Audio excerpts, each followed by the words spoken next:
और दो टूक में आज हम बात करेंगे, जहां नोएडा में 13 अप्रैल को सड़कों पर श्रमिकों का सैलाब उतर पड़ा और जमकर हिंसा हुई है। सवाल है कि क्या ये सिर्फ एक विरोध प्रदर्शन था या इसके पीछे कोई गहरी सियासी पटकथा लिखी गई थी। अब इस हिंसा के मामले में बड़ी कार्रवाई हुई है। सोशल मीडिया पर भ्रामक पोस्ट और अफवाहें फैलाने के आरोप में कांग्रेस से जुड़े दो नेताओं अनुषी तिवारी और मीर इलियासी पर एफआईआर दर्ज की गई है। लेकिन एक्शन यही नहीं रुका। आरजेडी की दो महिला प्रवक्ताओं प्रियंका भारती और कंचन यादव को भी पुलिस ने रडार पर लिया है और उन पर भी मुकदमा दर्ज किया गया। सवाल है कि क्या मजदूरों के कंधे पर बंदूक रखकर अपनी सियासी रोटियां सेकने की कोशिश की जा रही थी? क्या जानबूझकर सोशल मीडिया के जरिए हिंसा भड़काने के लिए नैरेटिव सेट किया गया? दो टूक में इस मुद्दे पर करेंगे चर्चा। पहले सुनते हैं बयान। वो कहीं न कहीं से सरकार को बदनाम करने का कोई प्रयास है। आवाज सामने आ गया है तो राजनीति में हाशिए पर खड़ी कांग्रेस अब इस तरह का कुछ कर रही है या देश की जनता देखे कि किस तरह से कांग्रेस के दो लोग अफवाह फैला के इस तरह की हिंसा करा रहे थे। राजद के लोग अफवाह फैला रहे थे और निश्चित तौर पे उनको बताना चाहते हैं कि ये योगी आदित्यनाथ की सरकार है। इससे बड़ा भी आदमी अगर इस तरह का कृत्य करेगा तो उसे जेल जाना पड़ेगा। सोशल मीडिया की पोस्टों को आधार बनाकर लोगों को साजिशकर्ता बताना, ये भारतीय जनता पार्टी की सरकार, उत्तर प्रदेश की सरकार ही कर सकती है। अगर हम मजदूरों के पक्ष में खड़े हैं, नोएडा के मजदूरों के जायज हित में खड़े हैं और सोशल मीडिया पे पोस्ट कर रहे हैं, तो इसका मतलब यह नहीं है कि हम साजिश करता है। मजदूरों का आंदोलन स्वतः स्फूर्ति थे आदरणीय योगी आदित्यनाथ जी, नरेंद्र मोदी जी। आप उनके हकों को दीजिए, आप उनके हुकूकों को दीजिए। 8,000 की नौकरी वो 9 साल पहले कर रहे थे, आज 9,600 रुपए की नौकरी कर रहे हैं। आप इस चीज को निर्देशित न करके आप साजिशें इसमें ढूंढ रहे हैं। हिंसा में साजिश का एंगल सरकार के द्वारा बताया जा रहा है और वो साजिश का एंगल बिल्कुल जायज़ है। साजिश का एंगल ये है कि जब 2019-2020 में श्रम कानून में परिवर्तन किया जा चुका था केंद्र सरकार के माध्यम से, तो उसे लागू क्यों नहीं किया गया। 2025 में जब पुनः अध्यादेश लागू कर दिया गया था और जनवरी में इसे सर्वसम्मति से घोषित भी कर दिया गया था, तो इसे उत्तर प्रदेश में लागू क्यों नहीं किया गया। ये बिल्कुल षड्यंत्र का प्रतीक है। कौन थे वो लोग जो इन कंपनियों से बराबर ऑब्लाइज होकर के इन मजदूरों के हक को दिन रात मारने का काम कर रहे थे। ना नियंत्रित तनख्वाह मिल रही थी, ना ओवर टाइम मिल रहे थे, ना भत्ते दिए जा रहे थे, ना छुट्टियों के मापदंड तय थे। और चलिए इसी के साथ हमारे ये सवाल हैं, जानना चाह रहे हैं हमारे तमाम दर्शक आज की बहस को लेकर कि नोएडा हिंसा पर एक्शन, साजिश का डिजिटल क्या है कनेक्शन, कांग्रेस आरजेडी के करीबियों पर केस, क्या फंसेगा सियासी पेंच, 27 की बिसात पर हिंसा का खेल, विरोधियों का प्लान क्या हुआ फेल, हिंसा को लेकर अफवाहबाजों पर वार, नोएडा पुलिस है तैयार। तो ये हमारे तमाम सवाल हैं और इसी के साथ हमारे जो गेस्ट हैं वो भी हमारे साथ जुड़ रहे हैं, उनके पास भी हम चलेंगे। लेकिन ये वो सवाल हैं जो जनता इस समय पूछ रही है, ये वो सवाल हैं जिनके जवाब ढूंढना इस समय बेहद जरूरी हो चुका है। हमारे साथ हमारे जो गेस्ट हैं वो भी जुड़ चुके हैं। बीजेपी से आनंद दुबे हैं प्रवक्ता, सर मैं आपका स्वागत करती हूं। मनोज राय धूपचंडी एसपी से प्रवक्ता हमारे साथ जुड़ चुके हैं, आपका भी मैं स्वागत करती हूं। और रोहन सिंह कांग्रेस से प्रवक्ता है, आपका भी मैं स्वागत करती हूं। सबसे पहले आनंद जी, मेरा सवाल आपसे, सरकार आपकी है, आपकी सरकार में इस प्रकार की हिंसा होती है, नाकामी किसकी? देखिए, निश्चित रूप से जो नोएडा में हिंसा हुई है और जिस तरह से चीजें निकलकर सामने आ रही, अचानक से रातों रात हजारों की संख्या में फर्जी अकाउंट बनना, व्हाट्सएप ग्रुप बनना, उनके जरिए भड़काऊ मैसेज भेजना, ऐसे लोगों का गिरफ्तार होना जिनका न नोएडा में कोई नौकरी है न नोएडा के रहने वाले हैं। साथ साथ आपने देखा किस तरह से जिम्मेदार राजनीतिक दल के से जुड़े लोग कैसे झूठे वीडियो को, दूसरे राज्य के वीडियो को नोएडा का वीडियो बताकर उसको प्रमोट कर रहे थे, उसके जरिए फॉल्स नैरेटिव बिल्ड करने की कोशिश कर रहे थे। तो इन सारी चीजों की जांच पुलिस और एजेंसियां कर रही हैं। और जो लोग भी मजदूरों को बदनाम करने के लिए, मजदूरों की आड़ में हिंसा भड़काने के लिए जिम्मेदार होंगे, उनको छोड़ा नहीं जाएगा। दूसरी बात, जैसे ही इस मामले का संज्ञान हुआ, माननीय मुख्यमंत्री जी ने स्वयं इसकी पूरी मॉनिटरिंग की। जांच एजेंसियां अपना काम कर रही हैं, हाई लेवल कमेटी बनाई गई, उसने तुरंत वहां जाने के बाद फैसला किया, कई स्टेप लिए गए। मजदूरों की जो मांग थी उसमें 21% की बढ़ोतरी की गई। इसके अलावा आगे की भी बातचीत जारी है, सारे स्टेक होल्डर से बातचीत हो रही है। जो सेवा प्रदाता कंपनियां हैं जो मुहैया कराती हैं मैन पावर, उनसे भी कहा गया कि अगर इस तरह की कमियां आएंगी, चीजें आएंगी, तो आपके टेंडर को निरस्त किया जाएगा, आपके लाइसेंस को निरस्त किया जाएगा। तो बहुत सारी चीजें जो है। और इसके अलावा एक चीज और बता दूं, प्रशासनिक स्तर पे भी जिन लोगों की लापरवाही सामने आएगी किसी भी स्तर पे, तो उनके खिलाफ भी कार्रवाई होगी, वो भी बख्शे नहीं जाए। चलिए, उनके खिलाफ भी कार्रवाई होगी। आनंद जी, अभी आपने कहा कि रातों रात ये सब हुआ है, लेकिन जहां तक मेरी जानकारी में ये सब रातों रात नहीं हुआ। मजदूरों की मांगे कितने समय से थी? इससे पहले शांतिपूर्वक प्रदर्शन किया जा रहा था, मजदूर ये मांग कर रहे थे। जी, मैंने ये नहीं कहा कि मजदूरों का रातों रात फर्जी व्हाट्सएप ग्रुप क्रिएट होने, फर्जी अकाउंट बनना, उनके जरिए हिंसा को भड़काने की कोशिश, ये मैंने कहा।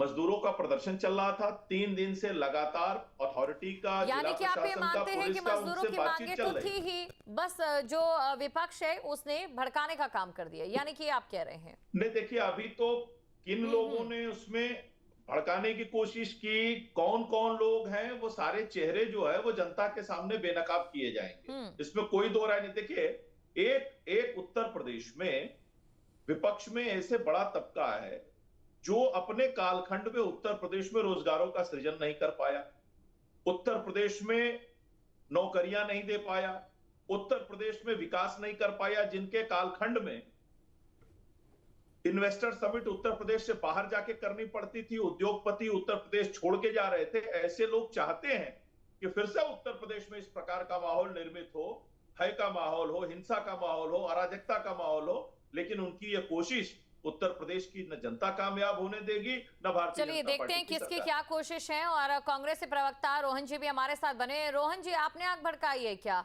क्योंकि उनका कहना है शांतिपूर्वक प्रदर्शन चल रहा था, अचानक से व्हाट्सएप ग्रुप बन जाते हैं, और कई ऐसे मामले देखे गए हैं, कांग्रेस से ही जुड़े हैं। चाहे मैं असम की भी बात करूं, रातों रात जो ग्रुप हैं वो जनरेट हो रहे हैं, रातों रात जो बयानबाजी है सोशल मीडिया पर भ्रामक पोस्ट के जरिए वो सामने आ रही है।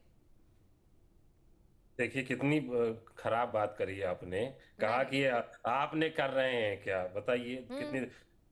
ये मैं नहीं कह रही हूँ, ये बीजेपी के प्रवक्ता कह रहे हैं। सुनिए, पहले साफ कर देती हूँ। हम जान रहे हैं, देखिए, मैं शांत नहीं रहूंगी, सबसे पहले आपको सुनना होगा।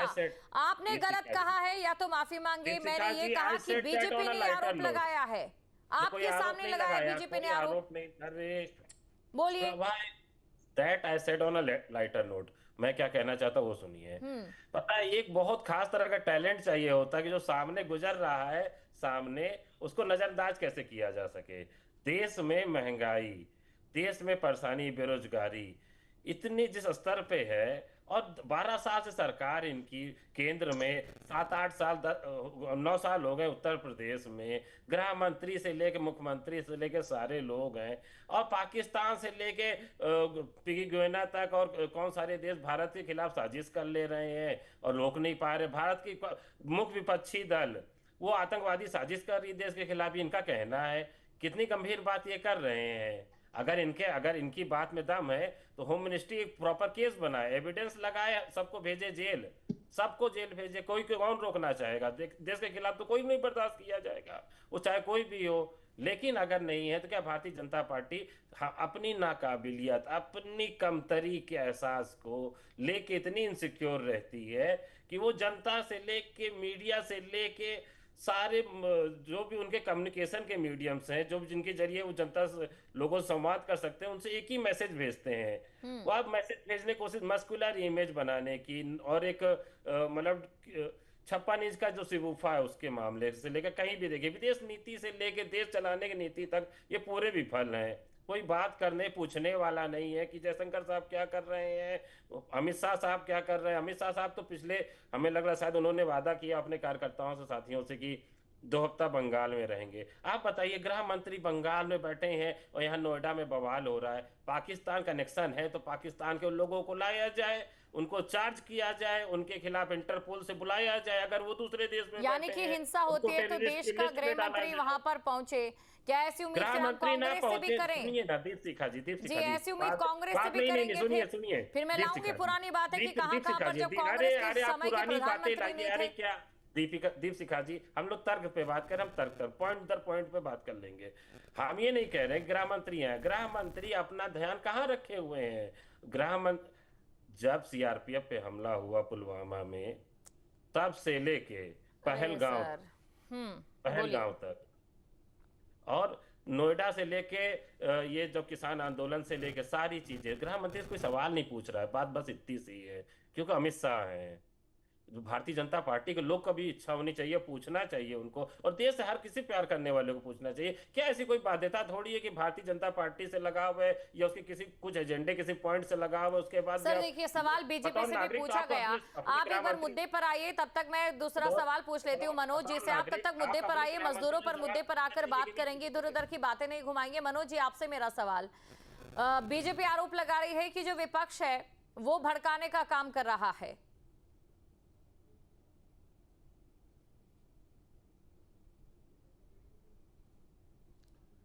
देखिए, भारतीय जनता पार्टी की पूरी राजनीति पाकिस्तान है, साजिश है, विपक्ष है।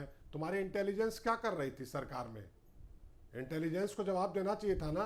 और भारतीय जनता पार्टी के प्रवक्ता जब ये स्वीकार कर रहे हैं कि धरना चल रहा था शांतिपूर्ण तरीके से, भूखा पेट मजदूर 8,000 रुपया वेतन पाके कैसे अपने परिवार का भरण पोषण करेगा? आप तो कंपनियों से इलेक्ट्रोल बॉन्ड के नाम पे चंदा ले लोगे, आप कंपनियों से सुविधा ले लोगे, आप कंपनियों से कुछ भी करा लोगे काम, लेकिन मजदूर के सवाल पे नहीं आएंगे। आप इस पूरे प्रकरण में कहीं उत्तर प्रदेश के श्रम मंत्री को देख रही हैं? कहीं दिखाई दे रहे हैं? कहीं वो सुनाई दे रहे हैं कि उत्तर प्रदेश के श्रम मंत्री कहाँ हैं? यानी श्रम मंत्री अगर हैं तो श्रम मंत्री का कोई रोल नहीं है। जिसका सबसे पहले रोल होना चाहिए, जिसको सबसे पहले नोएडा जाना चाहिए, वो गायब है।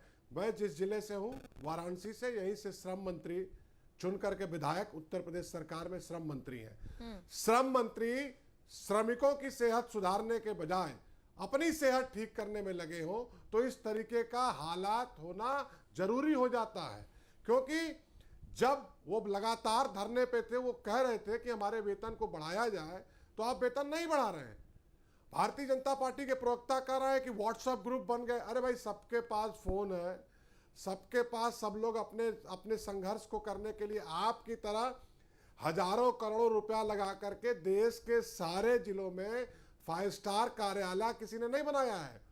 पैसा तो सब आपके पास है, संसाधन आपके पास है, गाए बगाए मीडिया को आप प्रभावित करते हैं, प्रशासन आपके पास है, और दोष आप विपक्ष को दोगे। भाई, अगर विपक्ष ही सब कर रहा है तो तुम गद्दी से उतर क्यों नहीं जाते हैं? उतरो। किसने कहा है कि नहीं बैठे रहो गद्दी पे? गद्दी से उतरो। हम दिखाएंगे कि संसाधन क्या होता है, हम दिखाएंगे कि कैसे मजदूर खुश होते हैं। आप गद्दी से उतरते क्यों नहीं? चलिए मनोज जी, एक सवाल आपसे मैं और पूछती हूँ। आपने तमाम ये बातें कही हैं, ये सवाल भी पूछा जाएगा बीजेपी के प्रवक्ता से। क्या आप ये मानते हैं जो वीडियो शेयर हुई है, और कुछ तो वीडियो ऐसी थी जो मध्य प्रदेश की थी, उन्हें नोएडा का कहकर शेयर कर दिया गया? अगर वाकई उन वीडियो में कोई भ्रामकता नहीं थी तो बाद में वो डिलीट क्यों की जा रही है? उसका जब वेरिफिकेशन किया जा रहा है तो वो एमपी की निकल रही हैं।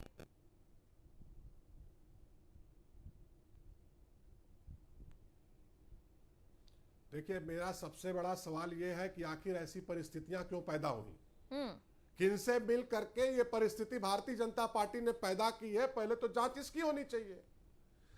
जांच तो इसकी होनी चाहिए कि आखिर परिस्थिति ऐसी हुई क्यों। सवाल उस पर नहीं होगा किसने वीडियो भेजा, किसने वीडियो लगाया, किसने एमपी का लगाया, राजस्थान का लगाया, किसने डिलीट किया। ये सब बेमतलब की बातें हैं। मजदूर धरने पे बैठे थे, आपको तुरंत उनकी सुनवाई करनी थी, क्योंकि उन्हीं मजदूरों के दम पे नोएडा रोशन है और उत्तर प्रदेश रोशन है और देश रोशन है। आप उनकी समस्या को सुनवाई नहीं करेंगे और आप एफआईआर करेंगे लोगों के ऊपर, आप धमकाएंगे। देखिए इससे आप अपने क्या कर अपने सकते सवालों हैं? पर हर कोई इससे बच आप रहा है। ज्यादा यहाँ तक ज्यादा जो कुछ नहीं डिबेट कर में मैं सकते, चर्चा में देख सिर्फ पा रही हूँ, दबाने का आपसे प्रयास वीडियो करते की हैं। भ्रामकता को जब- लेकर सवाल जब- पूछा, जब बाकी प्रेशर बातें होता है आपने ना, तो सही कही, प्रेशर लेकिन टूट उसके बारे जाता में है। जवाब नहीं दिया गया। आनंद जी, आपसे मेरा सवाल, क्या हर विरोध को साजिश कहना सही है? हर विरोध को साजिश कह दिया जाता है। हालांकि एसपी की प्रवक्ता जी से मैंने पूछा कि वो जो वीडियोस थी जो मध्य प्रदेश की बोलकर चिपका दी जाती हैं सोशल मीडिया पर, ये वाकई भ्रामकता फैलाती है। लेकिन उससे पहला सवाल तो यही बनता है कि प्रदर्शन तो पहले से ही हो रहा था, जो मांगे थी वो तो पहले से ही थी।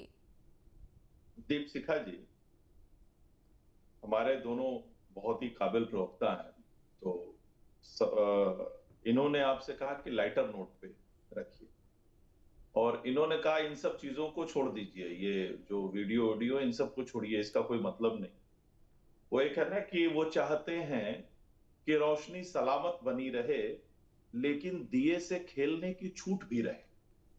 ये वो लोग हैं, ये चाहते हैं कि हिंसा हो, हम हिंसा करवाएं, लेकिन हमारी कोई जांच ना हो, हम पे कोई कार्रवाई ना हो। इन्होंने कहा ना कि आप क्या कर रहे थे? अरे साहब, ये सोचना गलत है कि तुम पे नजर नहीं, मशरूफ हम बहुत हैं मगर बेखबर नहीं।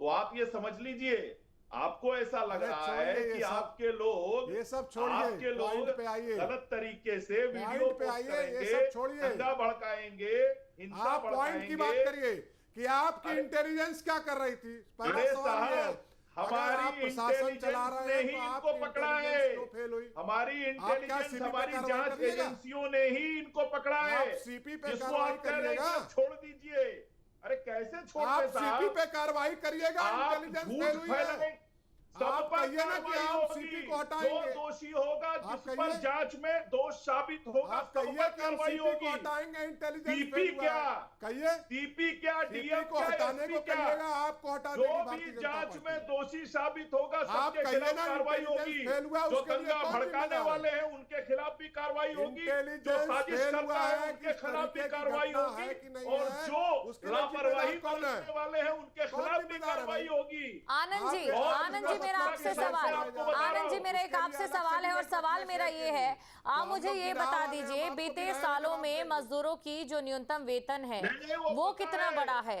आप बिरहा वाले नहीं हैं। अब आप लोगों को कुछ सुनाई नहीं देता है, कुछ दिखाई नहीं देता है। जनता ने आपका सब बंद कर दिया है, सारा धुन बंद कर दिया है, हमको सब सुनाई देता है। आप कुछ नहीं सुनाई देता है। अरे नाचना हमें आपको- आंगन टेढ़ा, मनोज राय जी, आपको जनता ने राज कुछ चलाने सुनने लायक नहीं छोड़ा रहा। ही चलिए नहीं रोहन है। जी से सवाल ले लेते हैं। रोहन जी, आपके पास मैं चलती हूँ और आपसे मेरा वही सवाल रहेगा, नहीं, आरोप तो लगेंगे ना। वही सवाल जो मैं आपके विपक्ष लोग यहाँ पर अगर पूछना चाह रही हूँ। रोहन जी, आपको आवाज मिल पा रही है? आपके लोग अगर झूठ जी, मैं सुन पा रहा फैलाएंगे, हूँ।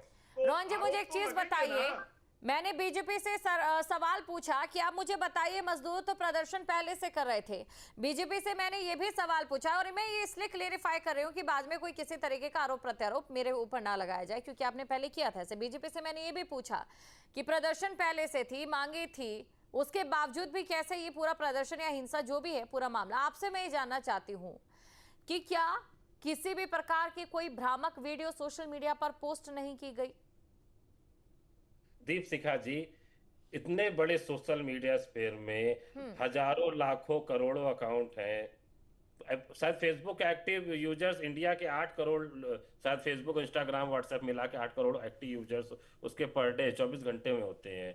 कहाँ से कांग्रेस कैसे सबसे फिर सबके हिस्से के अरे एफिडेविट कांग्रेस के नेताओं को इस मामले में घसीटा जा रहा है ना, बताएंगे आनंद जी? क्यों आनंद जी? कांग्रेस बताइए को उन नेताओं बहुत के नाम। सालों से नहीं दीपशिखा जी, मुझे 1 मिनट दीजिए, मैं पूरी बात क्लियर कर जी, दूंगा।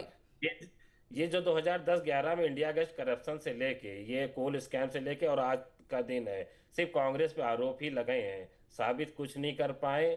आखिर में कोई को सजा नहीं हुई, ना कोल स्कैम हुआ, ना 2G स्कैम हुआ, ना कोई स्कैम हुआ। आनंद भाई मतलब मुझे बात करने का अंदाज बड़ा अच्छा लगा, अच्छी उर्दू की जानकारी भी है इनको।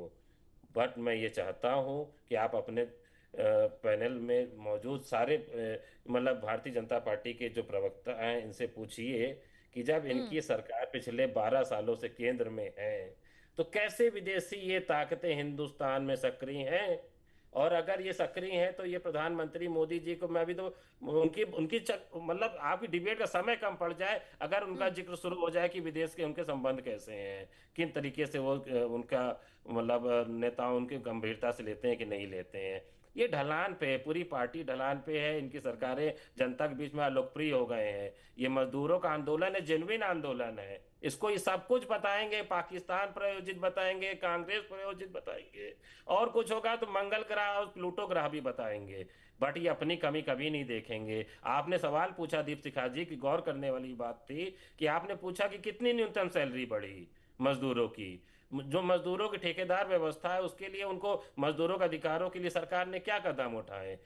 मैं व्यक्ति विशेष पे नरेंद्र मोदी या योगी आदित्यनाथ जी पे इसलिए जिम्मेदारी मैं मानता हूँ क्योंकि इनको सरकार ये आपने अभी जो कहा है उसको लेकर मैं आपसे पूछना चाहूंगी। आपने कहा कि 8 करोड़ के करीब एक्टिव यूजर जो फेसबुक पर मौजूद है, कई तरीके की वीडियोस पोस्ट करते हैं, बीजेपी क्या करे। और उन्हीं 8 करोड़ एक्टिव जो यूजर्स हैं उनमें से एक अनुषी तिवारी का नाम और मील इलियासी का नाम भी शामिल है। दीप शिखा जी, अगर किसी ने सोशल मीडिया पे बहुत सारे डीप फेक और बहुत तरह की वीडियो आते रहते हैं, बहुत सारी कुछ जानकारी नहीं, और लोगों को हमेशा सावधानी बरतनी चाहिए। मेरा ये भी मानना है, ये निश्चित तौर पे इस तरह के जिसमें सामाजिक, ये कदम आपने अच्छा किया, ये जवाब मुझे अच्छा लगा, जहां पर आपने जिम्मेदारी रखी है कि अगर किसी भी पार्टी के नेता इस प्रकार की भ्रामक सूचना फैलाते हैं तो जाहिर तौर पर जिम्मेदारी रखनी चाहिए। चलिए, अब न्यूनतम वेतन को लेकर सवाल एक आपसे भी मेरा। शिखा जी, जब आपके मन का कह दिया तो 30 सेकंड और बोलिए। व्यक्ति की मतलब पार्टी के सदस्य साथी की ही नहीं, पूरे भारत में सभी नागरिकों की जिम्मेदारी बनती है कि वो जब सोशल मीडिया या टेक्नोलॉजी का यूज करें तो जिम्मेदारी से करें, चीजों को वेरीफाई करके तभी पोस्ट करने की कोशिश करें। कभी कोई गलती हो तो उसको एक्सेप्ट भी करना चाहिए, कोई समस्या नहीं है। बिल्कुल।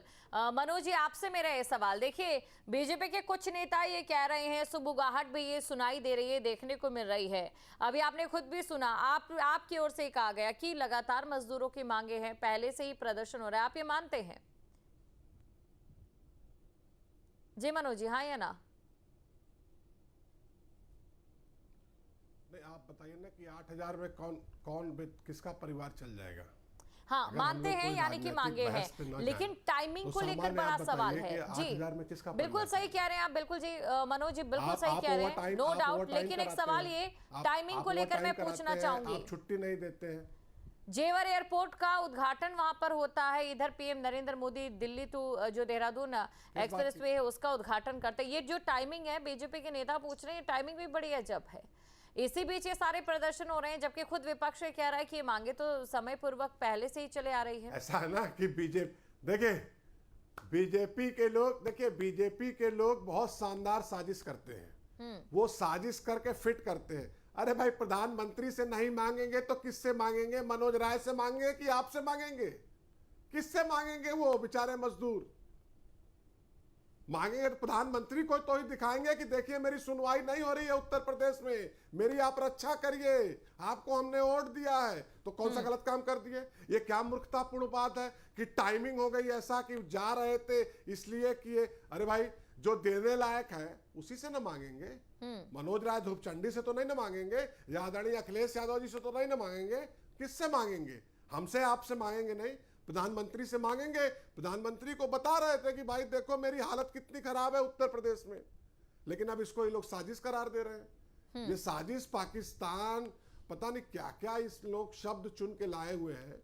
मेरा साफ कहना है कि ये मानवता नहीं कहती कि आप 8,000 में किसी को नौकरी कराएं, लेकिन जब इलेक्ट्रल बॉन्ड से ये सारी कंपनियों से पैसा लेंगे तो इनको मजदूरों की फिक्र नहीं है।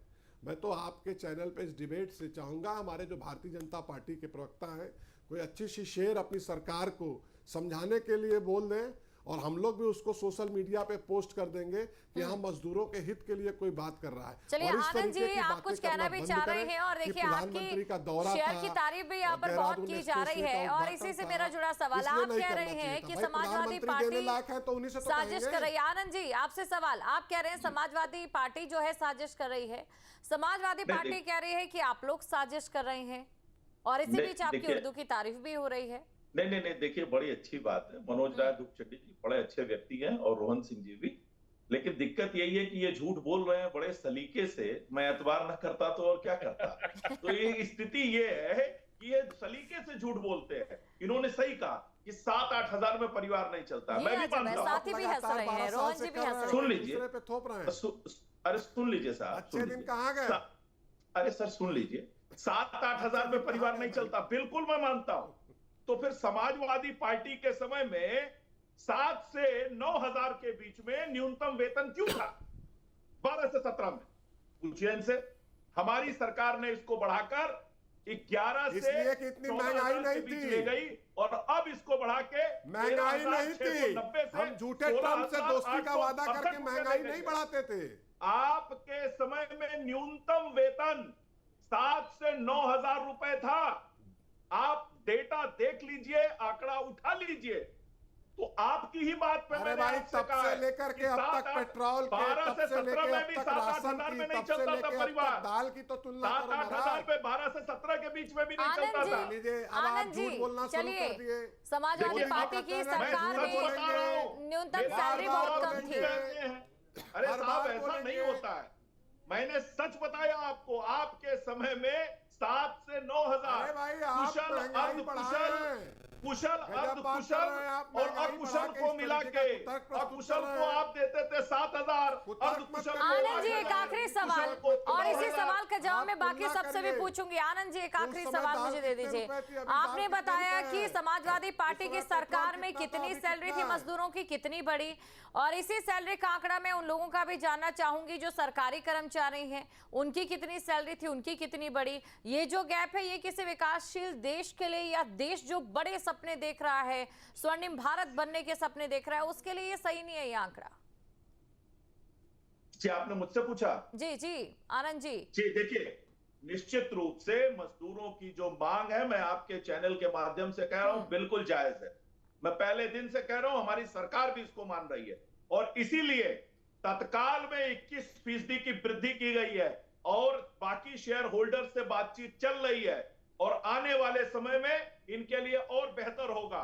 इनको सामाजिक सुरक्षा से लेकर, इनके बच्चों की पढ़ाई लिखाई से लेकर, और साथ साथ जो सेवा प्रदाता कंपनियां हैं, जो कॉन्ट्रैक्टर हैं, जो मिल और कल कारखानों को, चलिए देखते हैं बढ़ोतरी हुई है, ये बढ़ोतरी कितनी मिलेगी, और क्या ऐसी बढ़ोतरी करने के लिए मजदूरों को यूं ही तोड़फोड़ करनी पड़ेगी, या फिर विपक्षियों को यूं ही भ्रामक पोस्ट डालने पड़ेंगे, या फिर बीजेपी को यूं ही साजिश बताना पड़ेगा। सवाल कई है, लेकिन जवाब ये है कि सच तो ये है, सरकारी कर्मचारियों की जहां पर सैलरी बढ़ती है वहां पर मजदूरों की इतनी नहीं बढ़ती है। कानून लिखे जाते हैं, लेकिन जमीनी हकीकत कुछ और होती है। आप सभी का शुक्रिया।